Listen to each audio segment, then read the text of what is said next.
Salute, comrade, and welcome to Red Outpost. Okay, I apologize, that was probably not the best accent, but today I'm going to be unboxing Red Outpost by Raman Ridrick, I believe.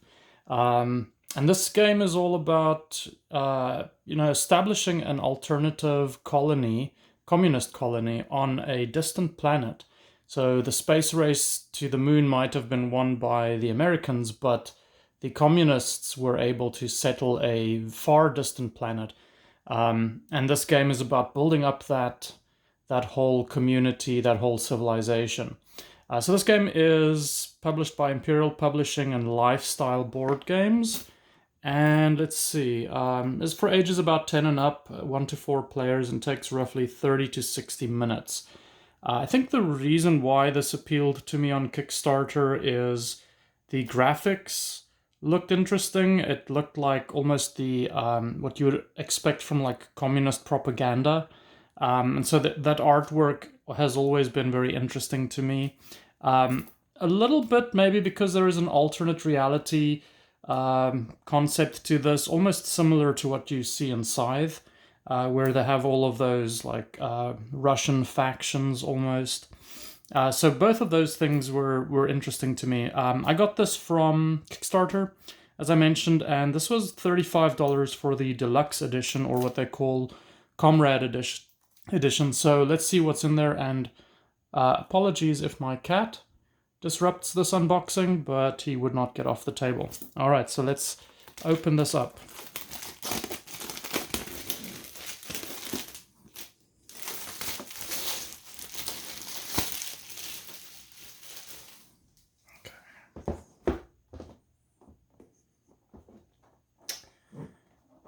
Let's see, getting it out there. So far so good with the cat not getting too interested.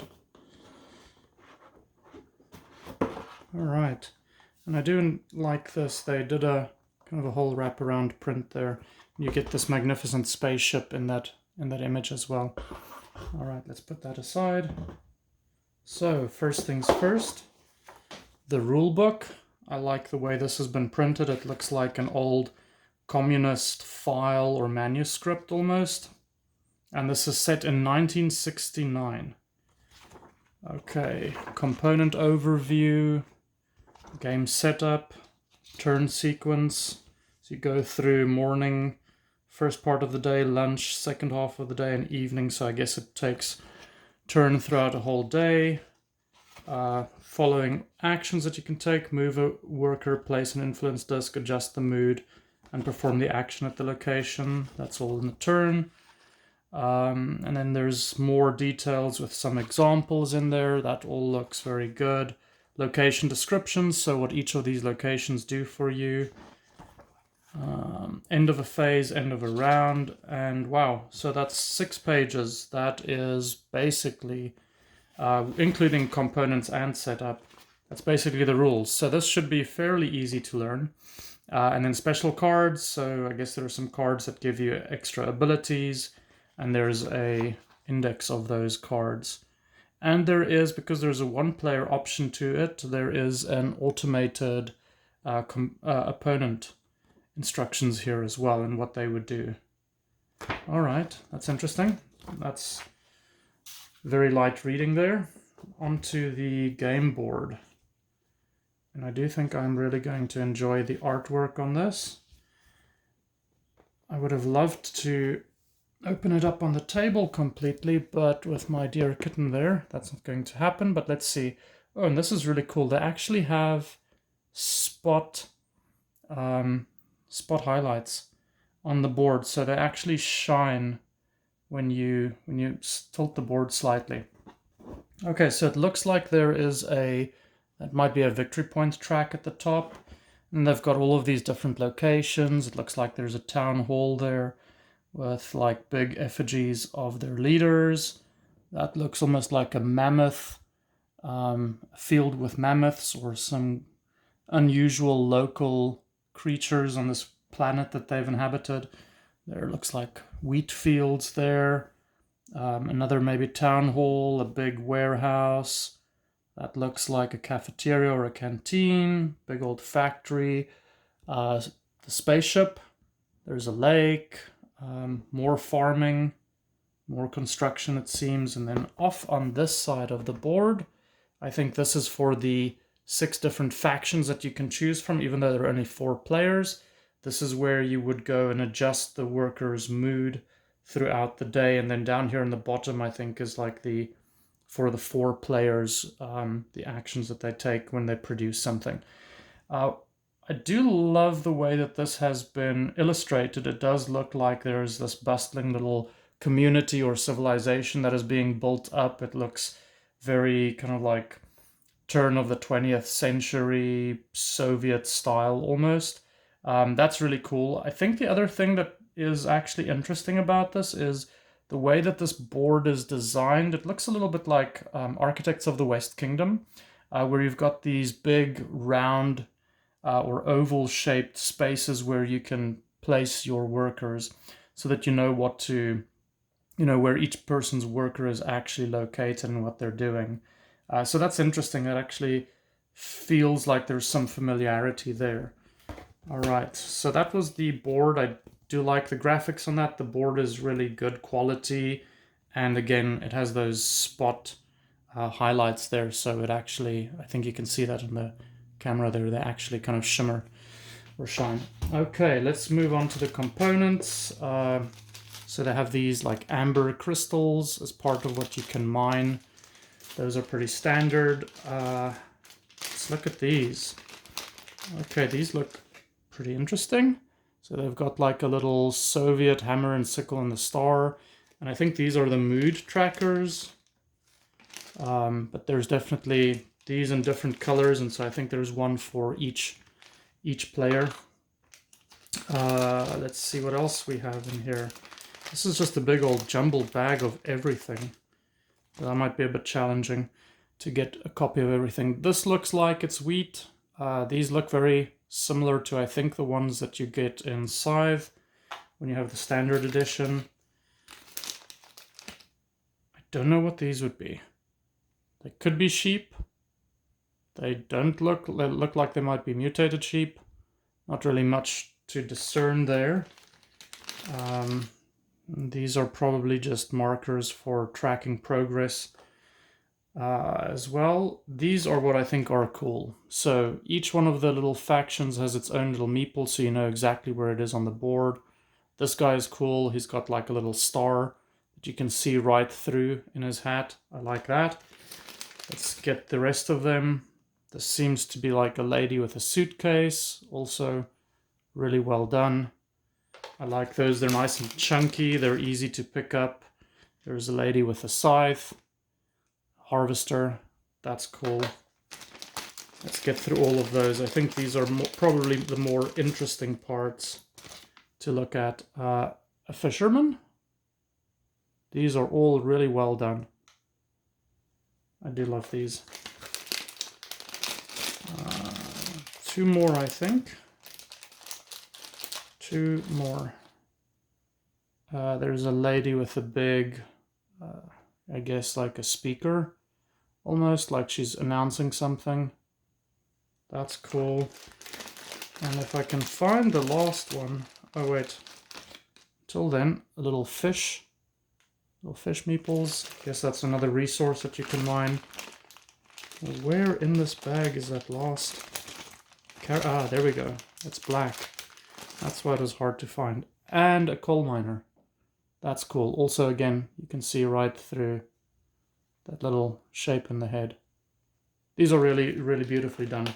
So I applaud them for making the effort to make these real quality. And I do like this blue token with the hammer and sickle. That's really easy to see. I guess they're in brown, orange, pink, and then blue. So those are all really cool. Sorry, I had that off screen for a few seconds. Let's see what else is in here. Okay, a number of star plastic tokens, and then a flag. I don't know what that flag is for. These are interesting. They're not very dark, so these are a little bit harder to see maybe. Oh, Kitty is stirring. I think we got his attention. Alright, so these look like they're day and night tokens, printed in a different color on the back, and then a little rocket spaceship that you seem to kind of construct as a standee or something. So that's interesting. That probably has something to do with, I guess, when you're going to that spaceship to do activities there. Alright, let's have a look at the cards real quick. I don't know what these do in the game, but I guess we'll get a good sense, hopefully, for... it looks like you would probably put these on the board to maybe take over some of the positions and what they do. And this is good quality. It has a nice canvas feel to it. They're nice and thick. They feel like they're coated. So this is durable. This will last really long, and the graphics on these are just beautiful. Kind of almost reminds me of some like computer game graphics that you see these days. Alright, these seem to be special objectives for some of the players. Looks like they've got one for each one of the factions. Okay, this might be part of the Ultima playing against or playing solo. So that might be what that is for. Let's see what else there is in the deck. And these all have like a little beautiful different image on the back, so you can easily tell them apart and what they're supposed to be. I always like it when the game designers make it easy to identify what the different cards are, so that when you're looking at them from the back, that it's easy to identify, and it's easy to describe it in the game setup and in the rules as well. Okay, so these look like they are cards that maybe give you abilities again for each of the locations that you can go to. And it looks like there's exactly one per location, and then there are these, which is, I believe, the special faction ability. And there you can see you have the different meeples in the bottom and probably what they can do. Alright, and these cards again, nice quality. I don't know why, but this deck is maybe a little bit bent, so that's a little bit unusual, but I don't think that'll cause any issues.